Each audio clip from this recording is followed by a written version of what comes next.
কর্মই কর্মকে পুরস্কৃত করে, এই উক্তিটি অ্যাডামসনের।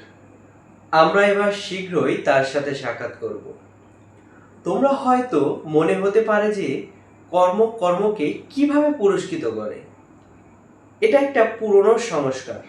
হ্যাঁ, নীতি ছাড়া আর কিছুই নয়। ব্যক্তিকে তাই, কিন্তু আধুনিক নীতিতে এই কথাটা বলেছে।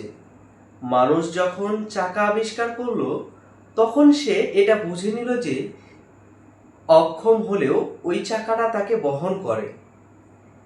এখন মানুষ স্টেপ টিউব শিশু জন্মদানের পদ্ধতি আবিষ্কার করে ফেলেছে। এটা নীতি বা আদর্শের চেয়েও বেশি। আমি তোমাদের দেখিয়েছি যে ল অফ কম্পেনসন কিভাবে আমরা জীবনে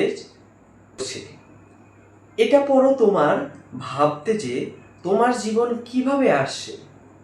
তোমার এবার কাজে নেমে দেখো না, দেখবে বল কেমন আপনা আপনি গড়তে শুরু করে। আমরা দেখছি ল অফ কম্পেনসন আমাদের কাছে ভালো চাকরি এবং আমাদের নিজের পরিপূর্ণ করার অনেক সুযোগ দেয়। শুধু এতটুকুই নয়, কারোর সাথে সাক্ষাৎ যদি ভালোবাসায় পরিণত হয়, তবে তাদেরকে মিলিত করেও দিতে পারে। এছাড়াও কিছু সুফল আছে যা আমরা দেখতে পাই না। এদের মধ্যে কোনটি হতে পারে আর কোনটি হতে পারে ক্ষতিকর।